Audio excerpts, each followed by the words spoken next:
Hi guys, so CL Strife was asking me, among other interesting questions that I have hopefully tackled, at least for a good few of them lately, was asking whether INFJs were inherently selfless. Okay? So of course the answer to that is no, because there is no type that you can be that grants you immediate access to the label inherently selfless. Nobody is inherently selfless. That just doesn't exist. You can become more selfless with life experience and learning, wisdom. Some people, of course, are also, not born more selfless. No baby is born selfless, but are educated in such a way that they have more altruistic temperament, shall we say. I don't think it's necessarily the case that INFJ as a type is, being INFJ ensures in any way that you're going to be, on average, more selfless than a person of another type. I just don't see that as being borne out by experience at all. And I would say that, whether how selfless you are is pretty irrespective of type. And maybe that goes against the intuitions of a lot of people who might think, it's very suitable for us to think that ENTJs are selfish or INTJs or whatever, but I just don't really see a lot of convincing evidence of any of that, okay? Now, it's still interesting to ask yourself, or for us to ask ourselves, what kinds of INFJs are more likely to be selfless and what kinds are less likely to be selfless.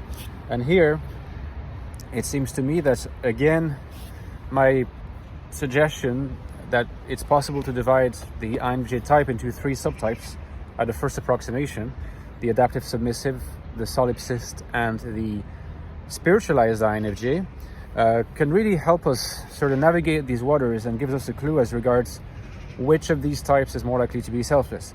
Now, I'm anticipating that you're already guessing my conclusion will be that the spiritualized or liberated INFJ, those are two words are synonym, is the most selfless.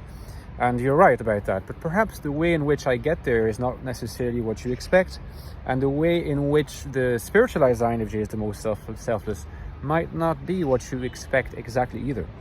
I mean, if you understand my thinking, if you read my books closely, and if you watch lots of my videos, if you're familiar with the way my mind works and how I lay out my arguments, maybe you have already guessed. We'll see in a moment. So first of all, I want to say that there is how INFJs come across at first sight, which is to be distinguished from, how they are in themselves. So, for example, it's obvious that the solipsistic INFJ is never going to come across as a selfless person because they're so involved in their NI, they are literally self-involved, okay, at some level. Self-involved and selfless are not compatible words, okay?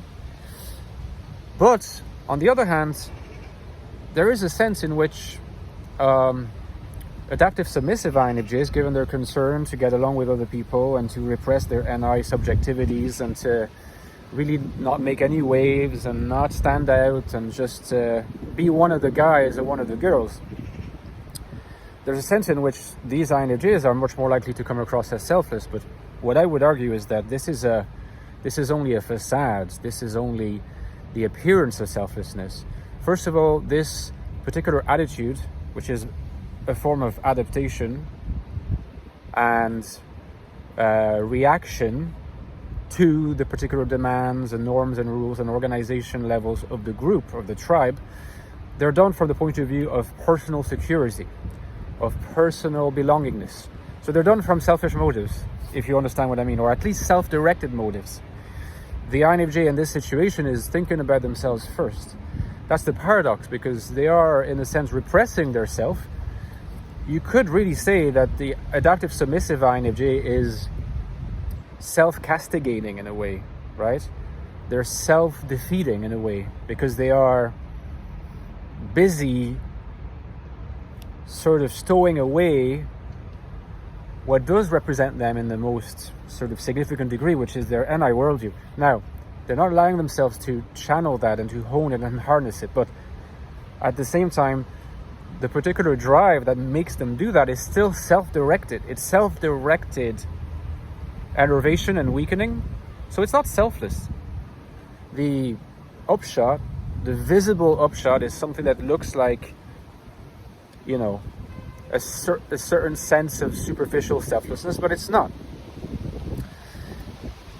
The spiritualized INFJ is more selfless, but the paradox, and this is perhaps the crucial takeaway, this is actually certainly the crucial takeaway of this video, is that in order to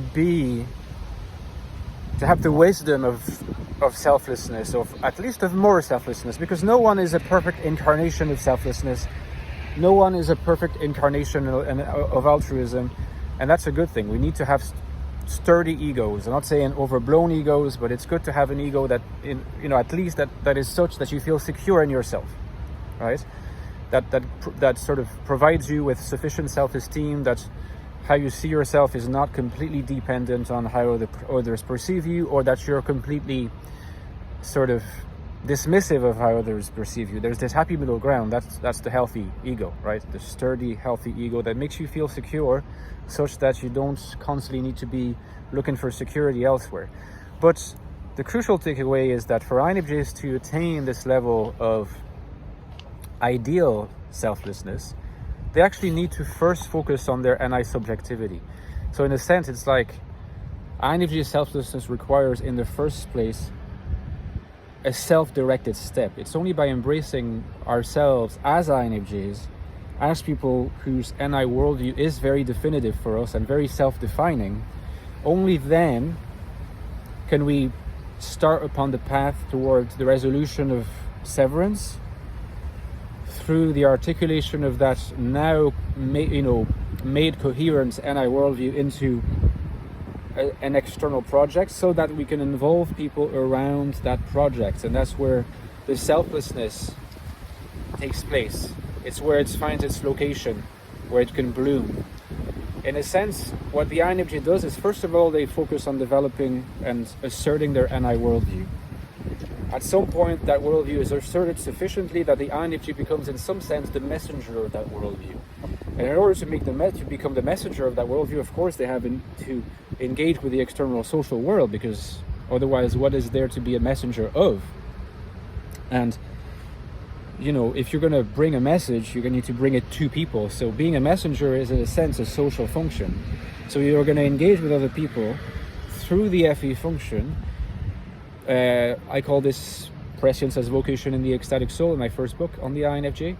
And that mode of engaging with other people is going to be such that you're going to be acting towards them as someone who brings people together, but also as the representative of a particular NI-inspired worldview. So you won't just be yourself, you will be that representative.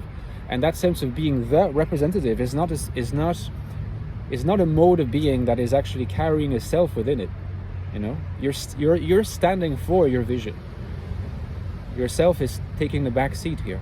And that's how the true selflessness of the INFJ is achieved. Let me know in the comments if that was insightful. Drop me a like. And don't forget that I have written 2 books on the INFJ personality. My latest one is called The Infinite Soul, INFJ Life in a Modern World. Discusses a lot of these topics that I've discussed today, but in much more depth. And it's fundamentally about how INFJs can find meaning, purpose, and value in the world, the contemporary world that is often perceived as hostile. I talk about the subtypes in more depth, so you should check it out.